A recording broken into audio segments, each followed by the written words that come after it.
어머님, 눈 안 치우고 뭐 하셨어요? 어머님 때문에 넘어졌잖아요. 진짜 짜증 지대로네. 제 무릎이 삐걱거리는 소리가 들리는 것만 같았어요. 새벽부터 내린 눈은 그칠 기미가 안 보이고 마당에는 벌써 발목까지 푹 빠질 정도로 하얀 쓰레기가 쌓여 있었죠. 제가 사는 곳은 서울 외곽의 2층짜리 단독주택이에요. 남들은 마당 있는 집이 로망이라며 부러워하지만 관리하는 사람 입장에서는 이 넓은 마당이 그저 치워야 할 일거리에 불과하죠. 예전에는 남편과 둘이서 도란도란 가꾸던 정원이었지만 남편이 떠나고 저 혼자 남은 뒤로는 이 집을 건사하는 게 여간 벅찬 일이 아니었어요. 그래도 아들 내외랑 같이 사니까 늙은 어미가 밥값은 해야겠다 싶어서 빗자루를 들고 나온 거였죠. 새벽 5시부터 나와서 눈을 쓸었어요. 넉내로 눈을 밀어내고 빗자루로 바닥을 긁어내는데 영하 10도의 칼바람이 패딩 점퍼 사이로 파고들더군요. 손가락 끝 감각이 없어질 쯤 허리를 펴고 잠시 숨을 골랐어요. 입김이 하얗게 흩어지는 걸 보면서 내가 이 나이에 무슨 부귀영화를 누리겠다고 이러고 있나 싶은 생각이 들더라고요. 그래도 아들이 출근할 때, 며느리가 나갈 때 미끄러지지 말라고 그 마음 하나로 꽁꽁 언 손을 호호 불어가며 다시 빗자루를 잡았어요. 그때였죠. 현관문이 벌컥 열리더니 또각또각 구두 소리가 들렸어요. 며느리 구담이었어요. 밍크 코트를 걸치고 한껏 멋을 낸 며느리는 현관 계단을 내려오다 말고 비명을 질렀어요. 아, 엄마야. 저는 깜짝 놀라서 빗자루를 놓칠 뻔했어요. 다미가 계단 끝자락에 살짝 얼어붙은 살얼음을 밟고 휘청거린 거였죠. 다행히 넘어지지는 않았지만 며느리의 얼굴은 순식간에 불그락푸르락해졌어요. 저는 걱정되는 마음에 얼른 다가갔어요. 애미야, 괜찮니? 안 다쳤어? 제 말이 끝나기도 전에 다미는 제 손을 뿌리치듯 쳐내며 소리를 빽 질렀어요. 어머님, 지금 뭐 하시는 거예요? 눈 안 치우고 뭐 하셨어요? 기가 막혔죠. 새벽부터 나와서 대문까지 길을 다 터놓고 이제 막 구석진 곳을 쓸고 있던 참이었거든요.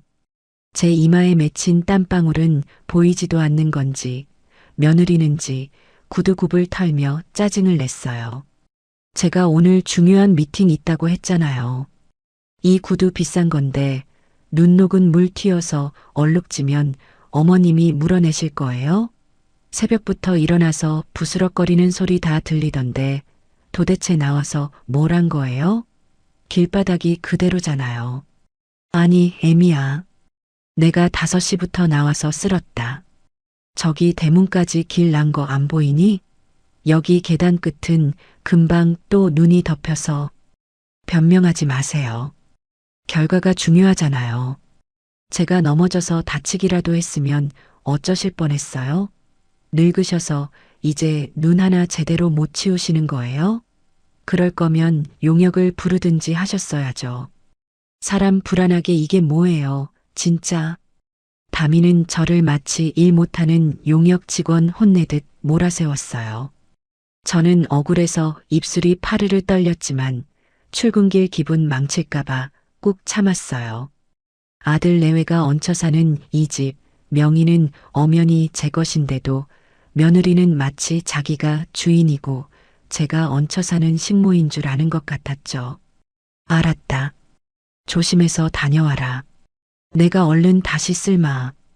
됐어요. 이미 기분 잡쳤어요. 그리고 어머님, 저녁에 한석 씨랑 밖에서 먹고 들어올 거니까 기다리지 말고 먼저 드세요. 아, 빨래 내놓은 거 니트류는 건조기 돌리지 말라고 제가 몇 번을 말해요? 지난번에 줄어든 거 보고도 그러세요? 손빨래해서 널어두세요. 갔다 올게요. 다미는 쏘아붙이고는 차고로 향했어요. 제 아들이 사준 아니, 정확히는 제가 아들에게 차차리라고 준 돈으로 뽑은 외제차에 시동이 걸리는 소리가 들렸죠. 차가 멀어지는 걸 보면서 저는 멍하니 빗자루를 들고 서 있었어요. 눈발은 다시 굵어지는데 제 마음속에는 더 차가운 눈보라가 몰아치는 기분이었죠. 무릎이 욱신거려서 더는 눈을 쓸 수가 없었어요. 집으로 들어와 파스를 붙이고 소파에 앉았지만 며느리가 던진 말들이 가시처럼 박혀서 빠지질 않더군요. 늙으셔서 눈 하나 제대로 못 치우냐는 그 말이 귓가에 맴돌았어요. 저녁이 되었고 밖에서 먹고 온다던 아들 내외는 생각보다 일찍 들어왔어요. 밖에서 무슨 일이 있었는지 둘 다 표정이 좋지 않았죠. 저는 그래도 자식이라고 따뜻한 꿀물이라도 타주려고 부엌에 서 있었어요. 거실에서 아들과 며느리가 투닥거리는 소리가 들리더군요. 자기야, 진짜 너무한 거 아니야? 내가 오늘 회사에서 얼마나 망신당했는지 알아?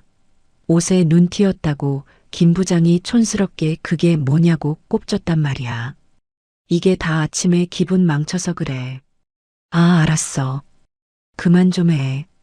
나도 오늘 가게 매출 안 나와서 머리 아파 죽겠는데 집에 와서까지 바가지 긁어야겠어? 아들 한석이의 목소리도 짜증이 섞여 있었죠. 저는 쟁반에 꿀물 2잔을 받쳐들고 거실로 나갔어요. 왔니? 밖이 많이 춥지? 이거 좀 마셔라. 제가 꿀물을 테이블에 내려놓자 다미가 저를 흘겨보며 말했어요. 어머님, 꿀물 말고 그냥 생수 주세요. 저 단 거 싫어하는 거 아시잖아요. 그리고 아침에 빨래는 다 해두셨어요? 그래, 니트만 골라서 손빨래에서 널어뒀다. 근데 애미야, 아까 아침에는 말이 좀 심하더구나. 나도 늙은 몸 이끌고 새벽부터 고생했는데 수고하셨다는 말은 못할 망정 그렇게 면박을 주면 내가 섭섭하지 않겠니? 저는 최대한 부드럽게 타이르듯 말했어요. 그러자 아들 한석이가 대뜸 끼어들더군요. 어머니, 다미가 틀린 말한 건 아니잖아요. 어머니가 좀 꼼꼼하게 치우셨으면 다미가 놀랄 일도 없었겠죠. 그리고 다미 요즘 회사 일 때문에 예민한 거 아시면서 왜 굳이 지금 그 얘기를 꺼내서 분위기를 만드세요? 아들의 반응에 저는 말문이 막혔어요. 팔이 안으로 굽는다지만 이건 너무하다 싶었죠. 한석이, 너 지금 그게 어미한테 할 소리니? 내가 이 집 식모도 아니고 너희들 편하게 살라고 내 집 내어주고 생활비까지 보태주는데 눈 좀 덜 치웠다고 그 난리를 피운 게 잘한 거란 말이냐? 아, 또 생색. 어머니, 솔직히 이 집 관리하는 거 힘드시잖아요. 우리가 같이 살아드리니까 그나마 유지되는 거 아니에요? 우리 없으면 어머니 혼자 이 넓은 집에서 고독사 하실 수도 있어요. 고마운 줄 아셔야죠. 한석이의 입에서 나온 고독사라는 단어가 제 심장을 쿵 내려앉게 만들었어요. 자식 키워봤자 소용없다더니 내 배 아파 낳은 자식이 맞나 싶었죠. 그때 다미가 팔짱을 끼며 거들었어요. 맞아요, 어머님. 솔직히 말해서 저 오늘 결심했어요. 더는 이렇게 못 살아요. 어머님 눈치 보느라 스트레스 받아서 탈모 올 지경이라고요. 눈치? 너가 내 눈치를 본다고? 내가 너희 눈치를 보면 봤지. 언제 너가 내 눈치를 봤니? 밥상 한번 차려본 적 없는 애가 무슨 소리를 하는 거야. 어머님 존재 자체가 스트레스라고요. 아침마다 마주치는 것도 싫고 늙은 냄새 나는 것도 싫고 잔소리하는 것도 지긋지긋해요. 한석 씨, 나 진짜 못 참아. 결정해. 다미는 아들을 쳐다보며 무언가 신호를 보냈어요. 아들은 곤란한 듯 머리를 극적이다가 저를 똑바로 쳐다보더군요. 어머니, 차라리 집을 파세요. 아니면 명의를 저한테 넘겨주시고 어머니는 실버타운이나 요양원 같은 데로 가시는 게 어때요? 요즘 시설 좋은 데 많다던데. 거기 가면 친구들도 많고 밥도 다 나오니까 어머니도 편하고 우리도 편하잖아요. 순간 제 귀를 의심했어요. 지금 내 아들이 나보고 집 내놓고 나가라는 소리를 하고 있는 건가요? 뭐라고? 너 지금 제정신이니? 멀쩡히 내 집 두고 나보고 요양원을 가라고? 너희가 나가면 되잖아. 싫으면 너희가 나가서 살면 될 일 아니니? 제 목소리가 조금 떨렸어요. 화가 나서라기보다는 기가 막혀서였죠. 그러자 다미가 코웃음을 치며 대꾸했어요. 어머님, 저희가 무슨 돈이 있어서 나가요? 한석 씨 가게 보증금에 인테리어 비용까지 다 쏟아부어서 빈털터리인 거 아시잖아요. 그리고 이 집 어차피 나중에 한석 씨한테 물려주실 거 아니에요? 미리 주신다고 생각하면 되잖아요. 저희가 어머님 모시고 사는 동안 들어간 정신적 피해 보상이라고 치셔도 되고요. 정신적 피해 보상? 기가 차서 말이 안 나오는구나. 내가 너희한테 얹혀 사는 게 아니라 너희가 내 등골을 빼먹고 사는 거야. 이 집 생활비 누가 내니? 공과금이며 식비며 다 내 카드로 긁으면서 그게 할 소리야? 어머님. 말은 바로 하셔야죠. 저희가 얹혀 사는 게 아니라 저희가 어머님을 부양하고 있는 거죠. 명목상으로라도 모시고 살아드리는 게 얼마나 큰 효도인데요. 요즘 세상에 시어머니 모시고 사는 며느리가 어디 있어요? 저니까 참고 사는 거예요. 다미의 뻔뻔함은 상상을 초월했어요. 그녀의 논리대로라면 저는 돈만 대주는 물주이고 자신들은 그 돈을 쓰는 대신 저와 같이 있어주는 봉사를 하고 있다는 거였죠. 아들은 옆에서 고개만 끄덕이며 거들었어요. 맞아요, 어머니. 다미 친구들은 시댁 근처에도 안 간대요. 다미가 착해서 지금까지 참은 거예요. 그러니까 어머니가 양보 좀 하세요. 이 집 팔아서 작은 아파트로 가시든지 아니면 진짜 요양원 알아보세요. 저 이번 주 내로 결판 내고 싶어요. 저는 두 사람을 번갈아 쳐다봤어요.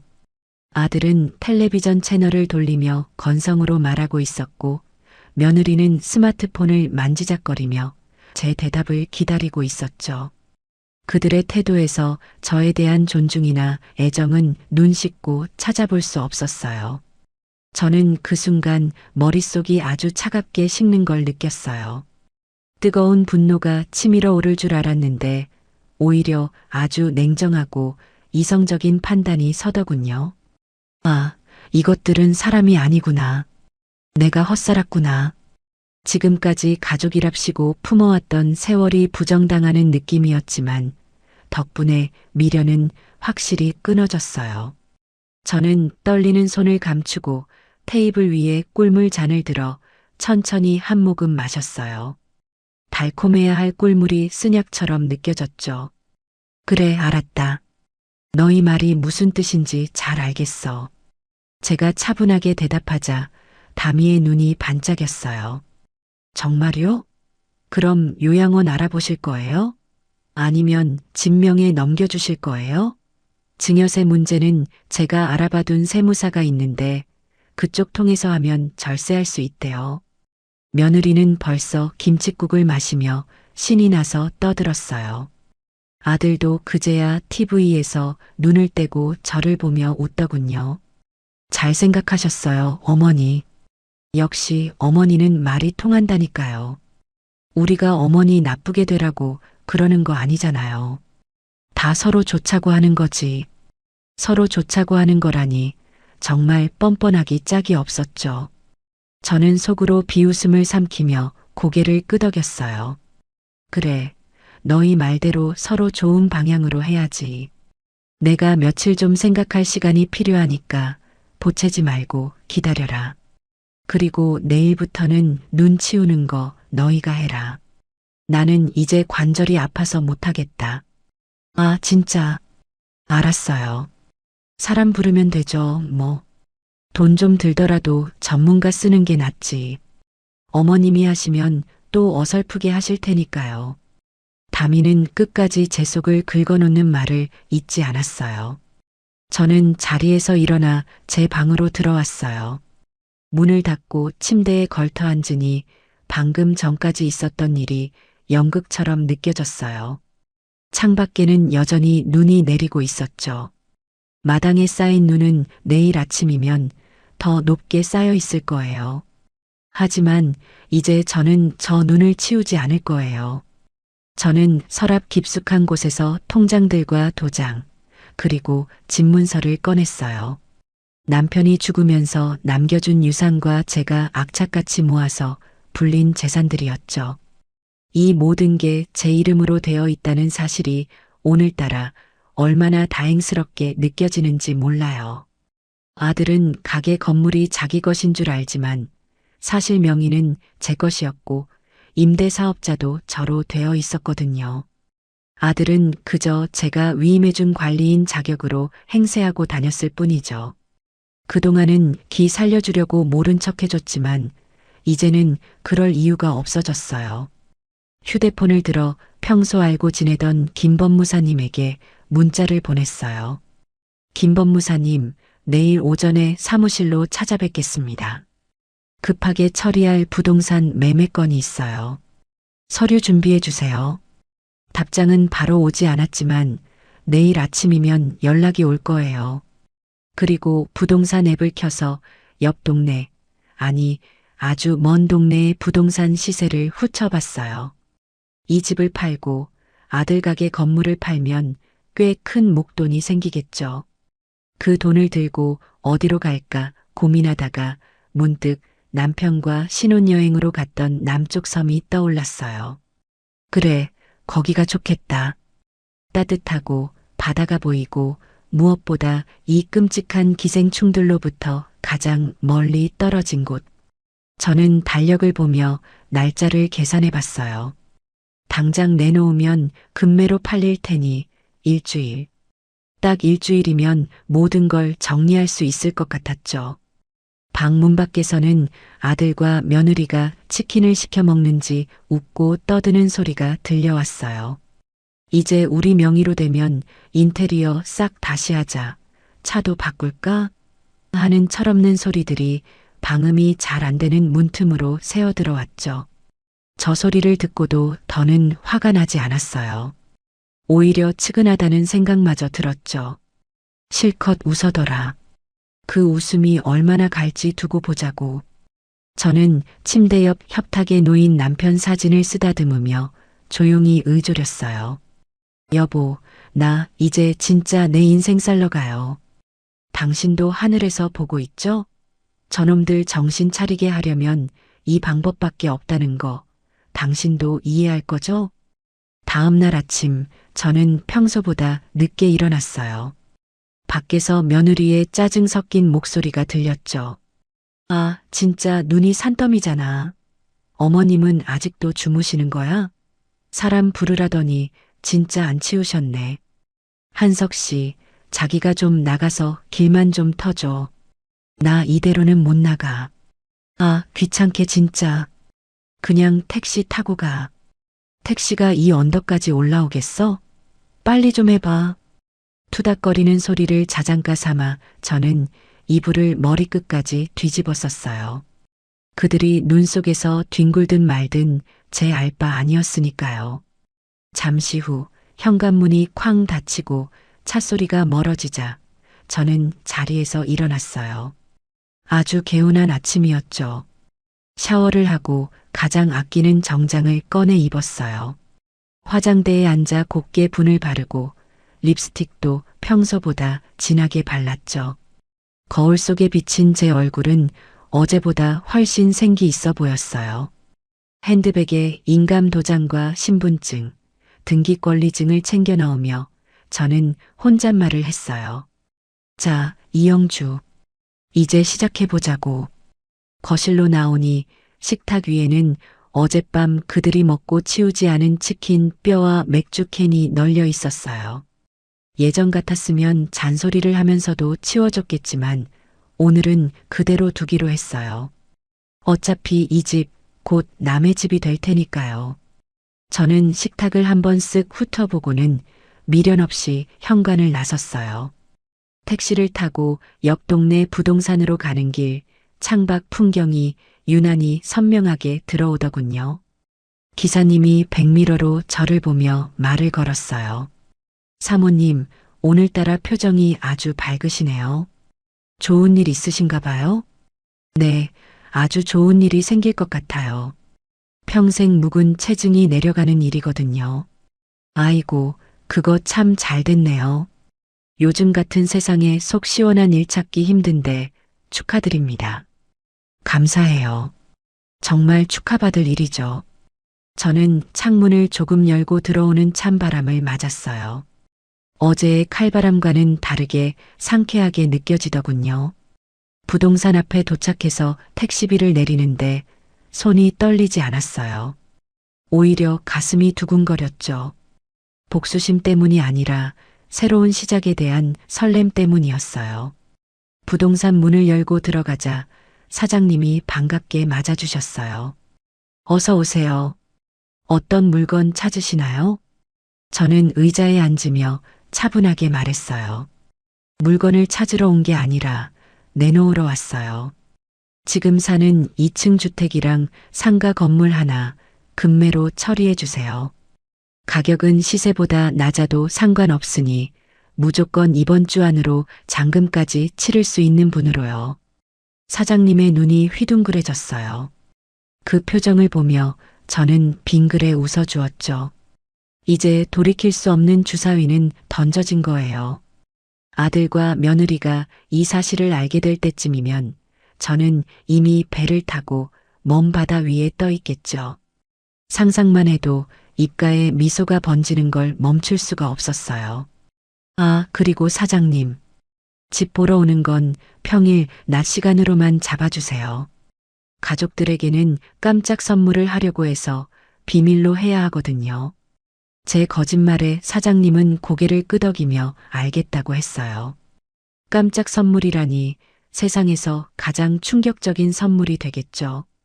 저는 계약 조건을 꼼꼼히 확인하며 볼펜을 꽉 쥐었어요.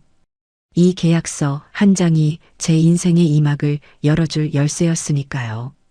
부동산을 나와서 저는 곧바로 법무사 사무실로 향했어요.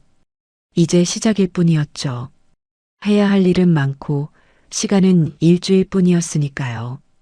발걸음을 재촉하는 제 등 뒤로 겨울 햇살이 따뜻하게 내리쬐고 있었어요. 마치 제 결심을 응원이라도 해주는 것처럼 말이에요.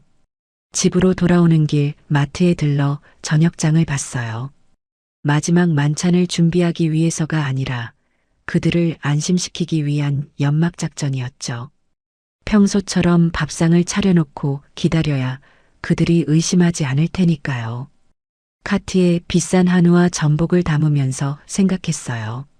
많이 먹어둬라. 이게 너희가 내 돈으로 먹는 마지막 호강일 테니까. 계산대에서 카드를 내미는데 문득 아들 내외의 카드가 생각났어요. 제 명의로 된 가족 카드를 쓰고 있는 그들. 그것도 정지시켜야 하는데 그건 섬에 도착해서 터뜨릴 폭탄으로 남겨두기로 했죠. 하나씩 천천히 그들의 숨통을 조여가는 재미도 있어야 하니까요. 집에 도착하니 마당의 눈은 엉망으로 밟혀서 진흙투성이가 되어 있었어요. 아까 아들이 차를 빼느라 뭉개놓은 자국이었죠. 저는 그 더러운 눈길을 밟으며 현관으로 들어갔어요. 이제 이 집도 저 눈도 저에게는 아무런 의미가 없었어요. 오직 일주일 뒤 자유의 몸이 되어 떠날 그날만이 제 머릿속을 가득 채우고 있었죠. 저녁 준비를 하며 도마 위에서 칼질을 하는데 칼끝에 실리는 힘이 예전과는 달랐어요. 물을 써는데 마치 며느리의 뻔뻔한 낯짝을 베어내는 듯한 쾌감이 느껴지더군요. 탁, 탁, 탁. 경쾌한 도마 소리가 부엌을 가득 채웠어요. 어머님, 저희 왔어요. 현관에서 며느리의 목소리가 들렸어요. 여느 때처럼 짜증 섞인 목소리가 아니라 어제 제 통장 얘기를 들어서인지 한결 부드러워진 톤이었죠. 저는 칼을 내려놓고 현관으로 나가며 환하게 웃어주었어요. 왔니? 오늘 저녁은 전복 갈비찜이다. 어서 와서 씻고 밥 먹어라. 우와, 진짜요? 웬일이세요? 어제 일 때문에 미안해서 그러시는 거죠? 다미가 호들갑을 떨며 신발을 벗었어요.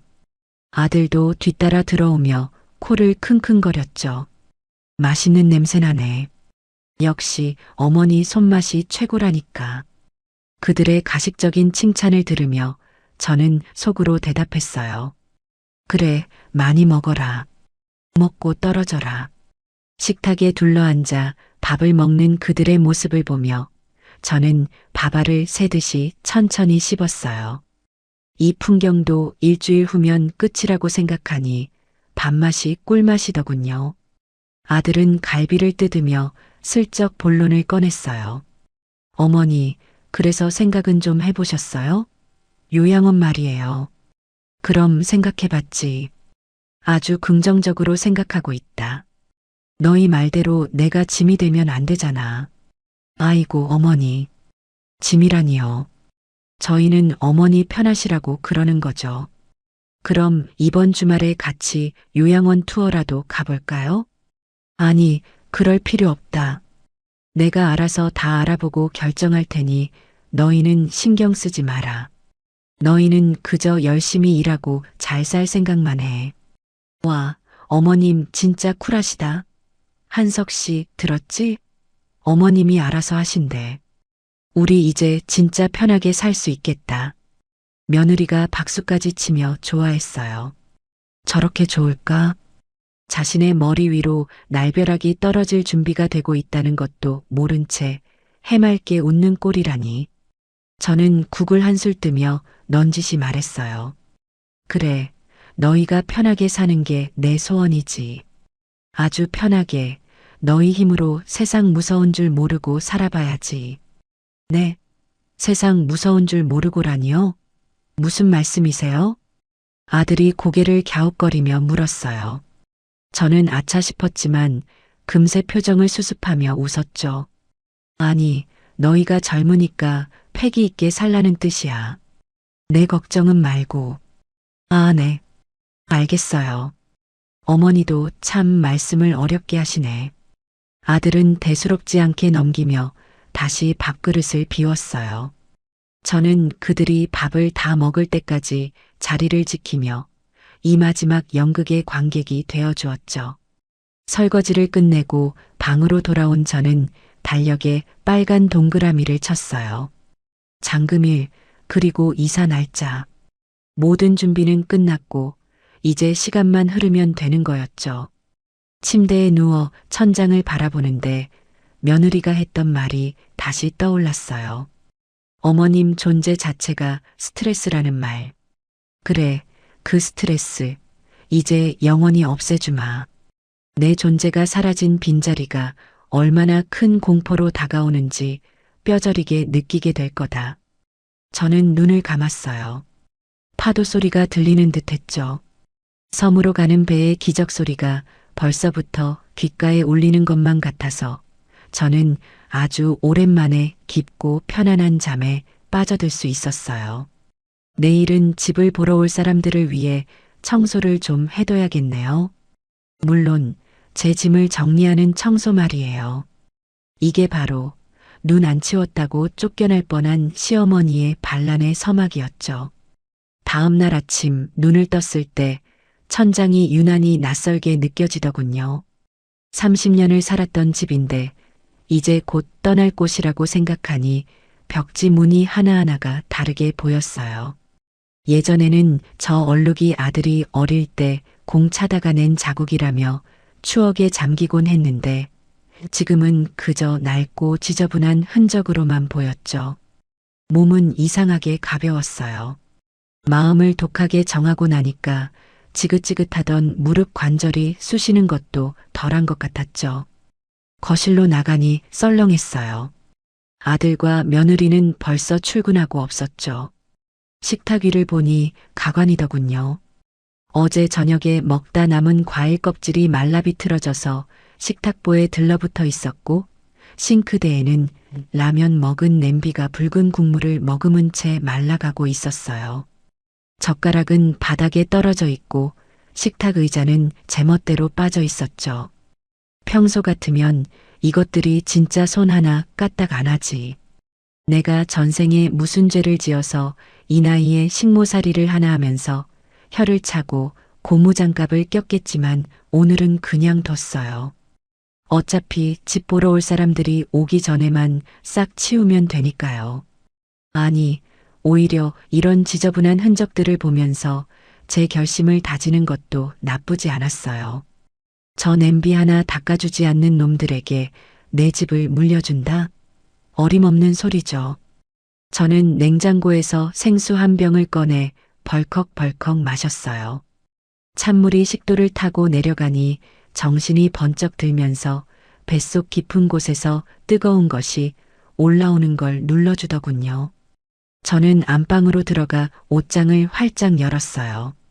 평소에는 아껴 입느라 비닐도 벗기지 않았던 가장 점잖고 있어 보이는 옷을 골랐죠. 짙은 감색 정장 바지에 실크 블라우스를 입고 장롱 깊숙한 곳에 꽁꽁 숨겨뒀던 진주 목걸이를 꺼내 찼어요. 남편이 결혼 10주년 때 선물해 준 건데 아까워서 몇 번 하지도 못한 거였죠. 화장대 앞에 앉아 평소에는 잘 바르지도 않던 붉은색 립스틱을 꼼꼼히 채워 발랐어요.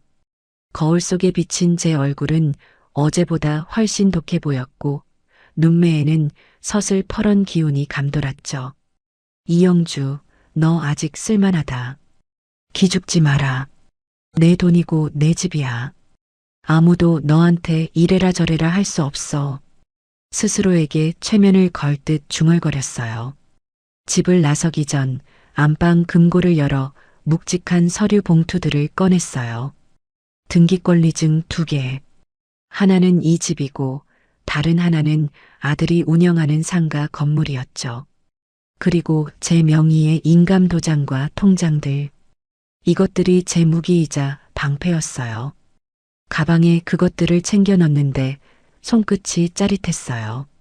마치 전쟁터에 나가는 장수가 칼을 챙기는 기분이랄까요? 가방의 무게가 묵직할수록 제 마음은 더 단단해졌어요. 택시를 타고 먼저 찾아간 곳은 법무사 사무실이었어요. 남편 때부터 알고 지내던 김 법무사님은 저를 보자마자 안경을 고쳤으며 반가워하셨죠. 아이고, 여사님. 이게 얼마만입니까? 얼굴이 아주 좋아지셨네요. 혈색이 아주 도십니다. 무슨 좋은 보약이라도 드십니까? 그렇죠? 좋은 일이 좀 있어서요. 아주 속 시원한 결정을 내렸거든요. 법무사님 바쁘시겠지만 오늘 처리해야 할 일이 좀 많아요. 아주 은밀하고 신속하게 처리해야 할 일이라서요. 저는 가방에서 서류들을 꺼내 책상 위에 탁 소리나게 올려놓았어요. 김 법무사님은 서류를 훑어보더니 눈이 휘둥그레졌죠. 서류를 넘기는 손길이 빨라지더군요. 이거 매매하시려고요? 집이랑 상가 둘 다요? 아니, 근데 아드님은 아십니까? 상가는 아드님이 장사하고 계신 걸로 아는데요. 이거 건드리면 아드님 난리 날 텐데요. 저번에 아드님이 와서 명예 이전 관련해서 물어보고 갔었거든요. 김 법무사님의 말에 저는 콧방귀를 뀌었어요. 벌써 와서 물어봤다니 김칫국을 사발로 마시고 있었군요. 저는 잠시 뜸을 들이다가 아주 차분하게 하지만 단호하게 말했죠. 한석이는 모릅니다. 그리고 알 필요도 없고요. 어차피 제 명의잖아요. 제가 파는데 법적으로 문제될 거 없죠? 제가 알기로는 명의자 본인이 매매 의사가 확실하면 세입자가 아들이든 누구든 상관없는 걸로 아는데요. 제가 제 물건 제 마음대로 하겠다는데 토달 사람 없습니다. 아, 예. 뭐 명의자가 여사님이시니 법적으로는 전혀 문제 없죠. 하지만 가족 간의 상의가 안 된 거라면 나중에 분란이 생길 수도 있어서 아드님이 가만히 있지 않을 텐데요. 저한테 따지러 오면 제가 곤란해집니다. 분란이요? 그건 제가 알아서 할 문제입니다. 법무사님은 서류 처리만 완벽하게 해주세요. 아들이 와서 행패 부리면 업무 방해로 신고하시면 되고요. 그리고 매수자가 나타나면 바로 계약서 쓸 수 있게 준비해 주시고요. 위임장이나 뭐 필요한 거 있으면 지금 다 써놓고 갈게요. 아, 그리고 잔금 입금되는 계좌는 아들이 모르는 이 은행 계좌로 지정해 주세요. 절대 실수하시면 안 됩니다. 제 태도가 너무 확고하니까 김 법무사님도 더는 토를 달지 않더군요. 오히려 비장해 보이기까지 했나 봐요. 서류를 검토하는 동안 저는 사무실 창밖을 내려다봤어요.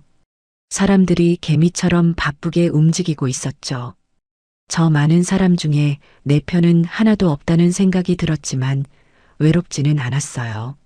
내 편은 바로 돈이었으니까요. 돈만 있으면 자식보다 낫다는 말을 실감하는 순간이었죠.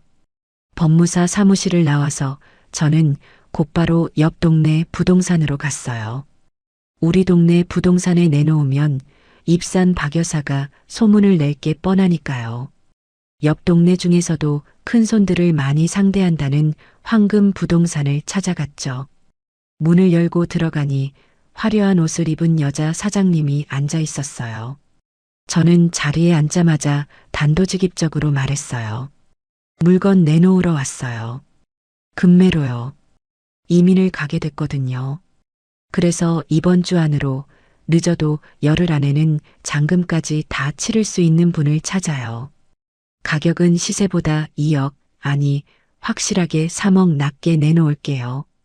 대신 현금 박치기로 바로 들어올 수 있는 분이어야 해요. 대출 끼고 뭐고 복잡한 거 딱 질색이에요. 3억이나요? 어머 세상에. 사모님 진짜 급하신가 보네. 알겠어요. 이 정도 조건이면 현금 들고 대기하는 투자자들 줄을 섭니다. 당장 연락해 볼게요. 위치가 어디라고 하셨죠? 부동산 사장님은 신이 나서 전화기를 들었어요. 저는 사장님의 손을 덥석 잡고 덧붙여 말했죠. 사장님이 놀란 눈으로 저를 쳐다보더군요. 대신 조건이 있어요. 집 보러 오는 건 평일 낮 12시에서 4시 사이만 가능해요. 그리고 세입자, 그러니까 제 아들이 알면 안 돼요. 깜짝 놀래켜주고 싶어서 그래요. 아들이 알면 가지 말라고 붙잡을 게 뻔해서 다 정리하고 통보하려고 하거든요. 그러니까 절대 비밀 지켜주셔야 해요. 만약에 조금이라도 말이 새어나가면 거래는 없던 걸로 할 거예요. 아, 무슨 사정인지 알겠네요. 자식 이기는 부모 없다더니 몰래 정리해서 떠나시려는구나. 걱정 마세요. 제가 입단속은 확실히 시킬게요. 매수자들한테도 그냥 투자용으로만 보라고 하고 세입자랑은 말 안 섞게 할게요. 여기 믹스 커피 한 잔 드시고 계세요. 부동산 사장님의 눈치 빠른 해석 덕분에 거짓말을 더 보탤 필요도 없었어요. 저는 부동산을 나오며 하늘을 올려다봤어요. 구름 한 점 없는 파란 하늘이 꼭 제 앞날 같았죠. 점심은 혼자 근사한 걸 먹기로 했어요.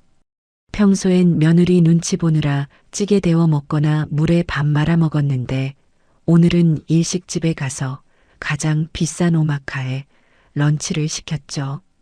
정갈하게 나온 음식을 하나씩 집어 먹으며 생각했어요. 아들은 지금쯤 가게에서 뭘 하고 있을까? 궁금해지더군요. 그래서 식사를 마치고 아들 가게 근처로 가봤어요. 택시를 타고 건너편 2층 카페에 자리를 잡았죠. 통유리로 아들의 가게가 훤히 보였어요. 점심시간이라 직장인들이 쏟아져 나와 손님이 꽤 있을 시간인데 가게 안은 한산하더군요. 자세히 보니 아들은 카운터에 앉아서 핸드폰만 들여다보고 있었어요. 가로로 들고 있는 걸 보니 게임을 하는 게 분명했죠.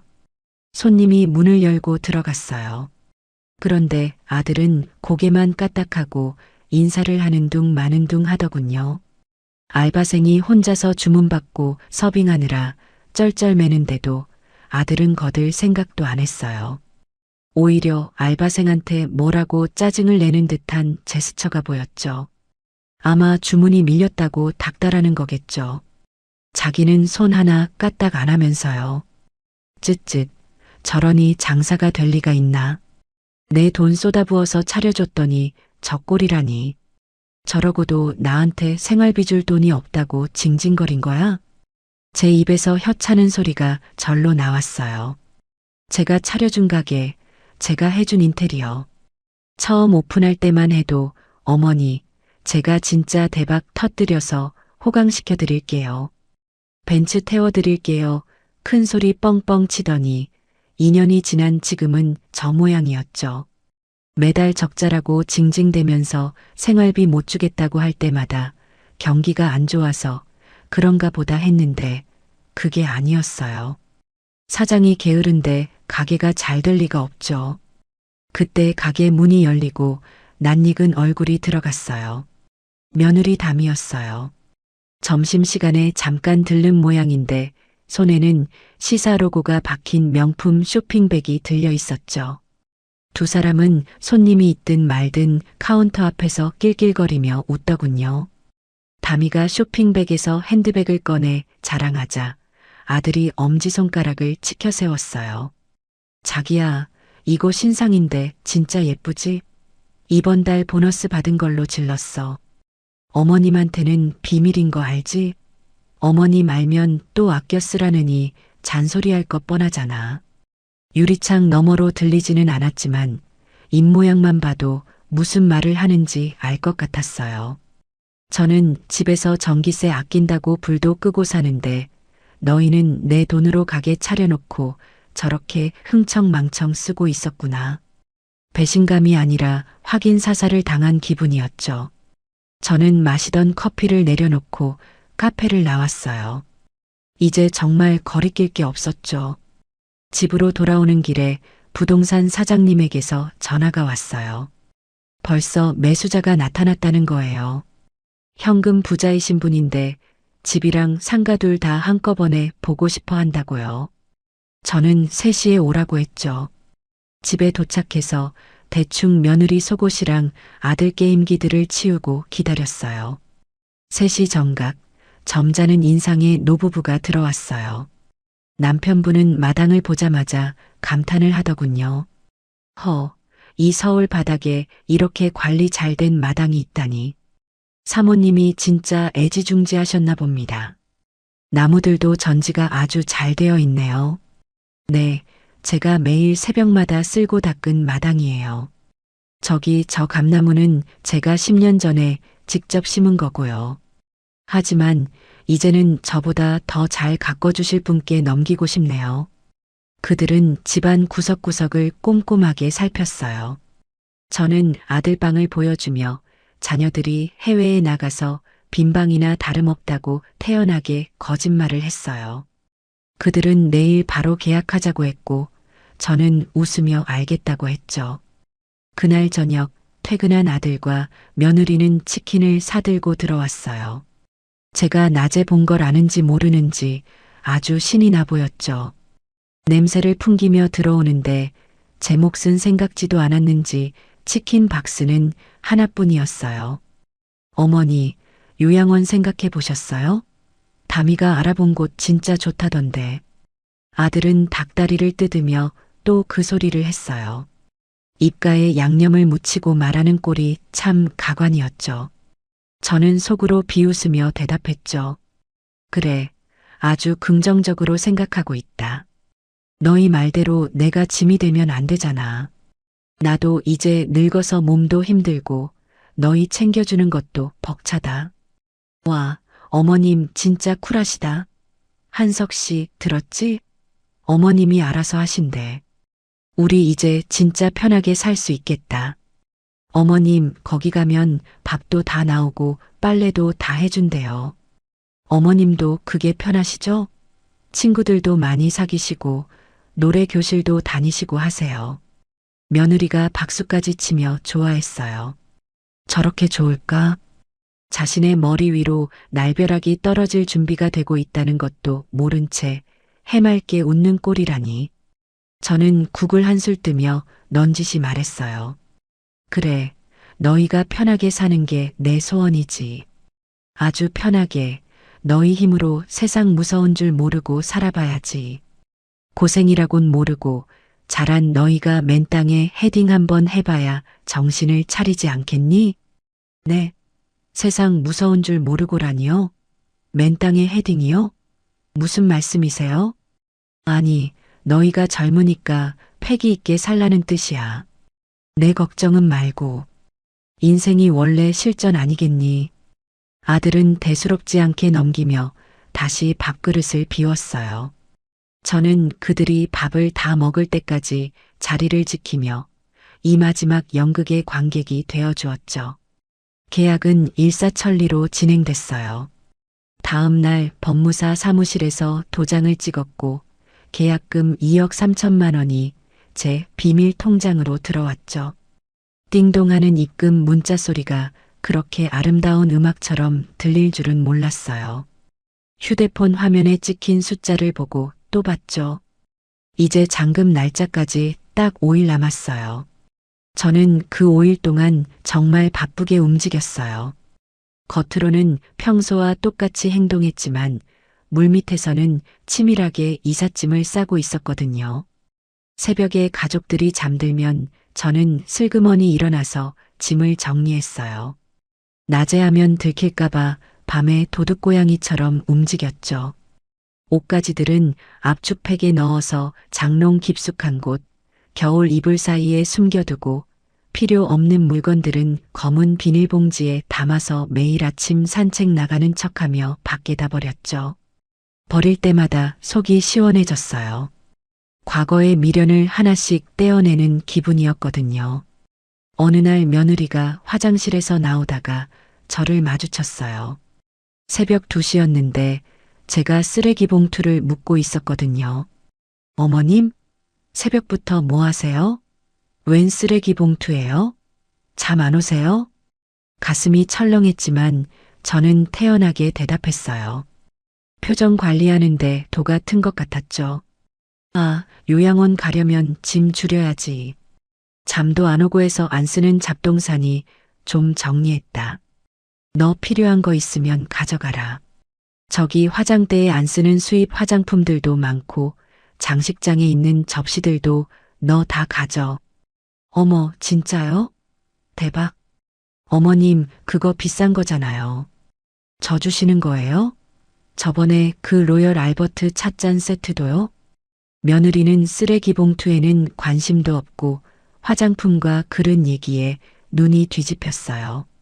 저는 신이 나서 안방으로 뛰어들어가는 며느리의 뒷모습을 보며 코웃음을 쳤죠. 그래, 그거라도 챙겨라. 그거 다 합쳐봐야 너가 곧 겪게 될 고통의 티끌만큼도 안 될 테니까. 그 접시들 팔아서 며칠이나 버틸 수 있을지 궁금하구나. 디데이 2일 전 아들이 저녁 식사 자리에서 폭탄 발언을 했어요. 어머니, 내일 저녁에 담이 부모님 모시고 식사나 한번 해요. 사돈 어른들이 어머니 요양원 가시기 전에 인사라도 드리고 싶다고 하셔서요. 예약은 제가 해뒀어요. 비싼 데니까 옷 좀 잘 입고 나오세요. 기가 막혔죠. 요양원 가는 게 확정도 아닌데 벌써 기정사실로 하고 사돈들까지 불러서 축하 파티라도 하겠다는 건가요? 며느리가 옆에서 알랑방귀를 뀌었어요. 맞아요, 어머님. 저희 엄마가 어머님께 꼭 맛있는 거 대접하고 싶으시대요. 그동안 저 데리고 사느라 고생하셨다고요. 그리고 앞으로 계획도 좀 상해 드리고 싶다고 하셔서요. 말은 번지르르하게 했지만 속셈이 뻔히 보였어요.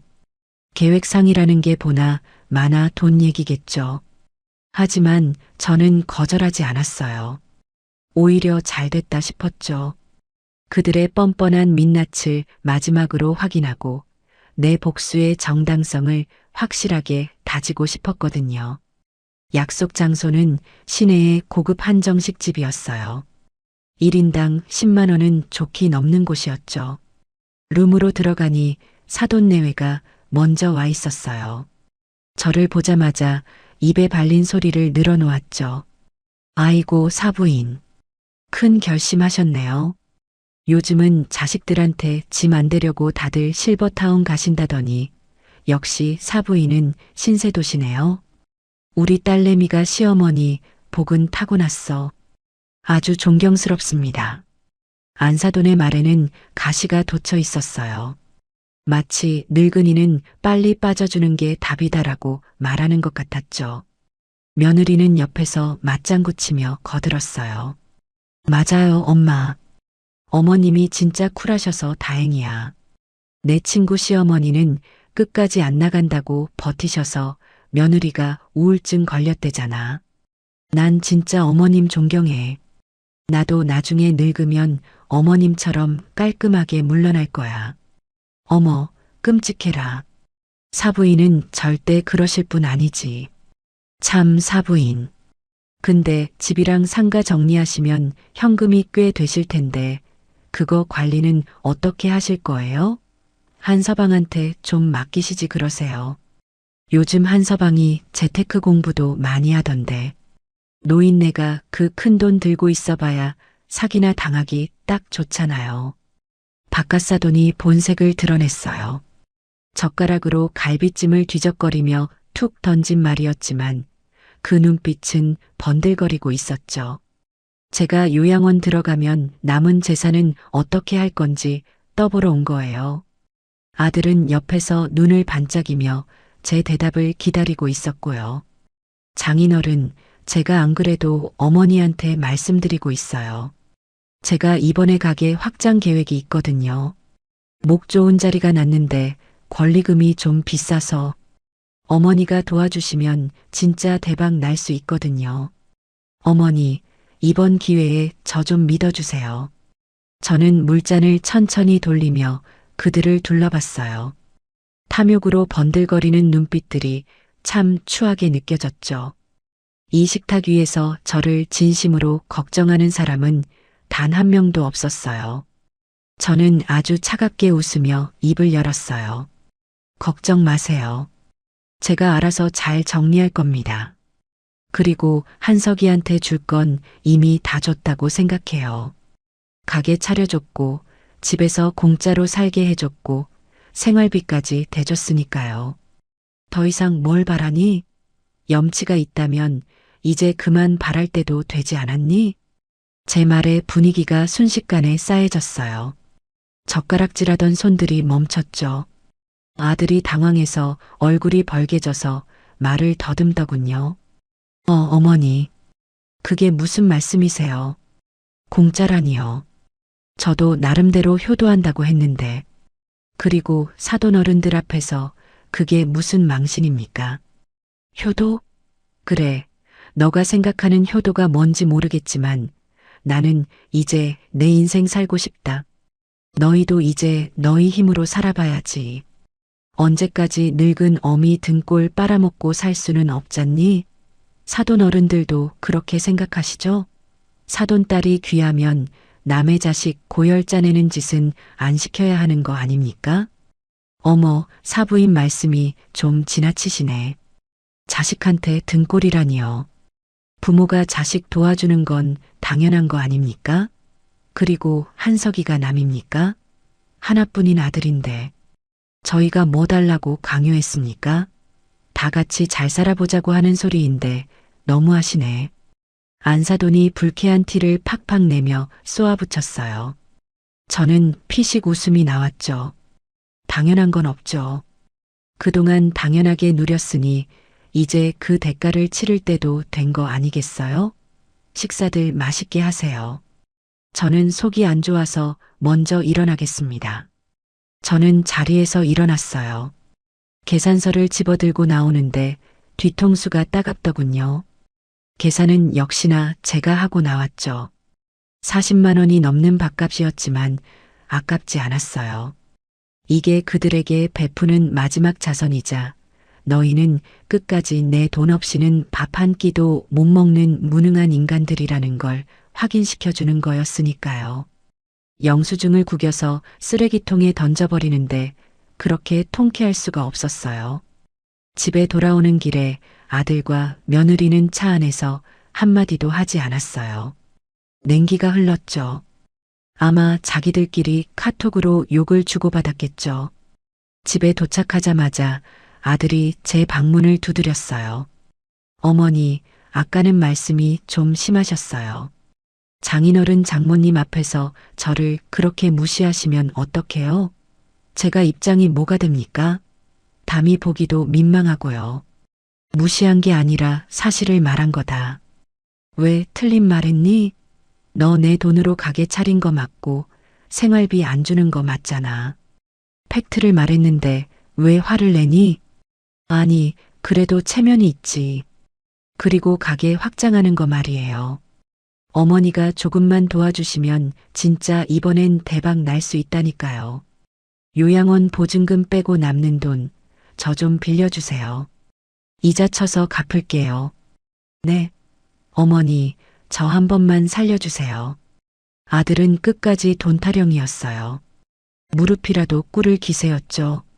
저는 아들의 애원하는 눈빛을 보며 마지막 정까지 싹둑 잘라냈어요. 글쎄다. 내가 생각해보마. 나가서 문이나 닫아라. 피곤하다. 아들은 입이 대빨 나와서 문을 쾅 닫고 나갔어요. 저는 문이 닫히자마자 책상 위에 놓인 다이어리에 빨간 펜으로 X표를 쳤어요. 이제 하루 남았어요. 내일이면 잔금을 받고 저는 이 지옥 같은 집을 탈출하는 거예요. 그날 밤 저는 잠이 오지 않아 거실 소파에 앉아 있었어요. 달빛이 비친 거실은 고요했죠. 여기서 아들을 키우고 남편을 떠나보내고 며느리를 맞이했던 시간들이 주마등처럼 스쳐 지나갔어요. 아들이 처음 걸음마를 떼던 날, 남편과 함께 이 소파에 앉아 뉴스를 보던 날들. 서운함이 없을 수는 없었죠. 하지만 그 서운함보다 더 큰 건 배신감이었고 그 배신감보다 더 큰 건 이제 나를 찾아야겠다는 절박함이었어요. 잘 있어라.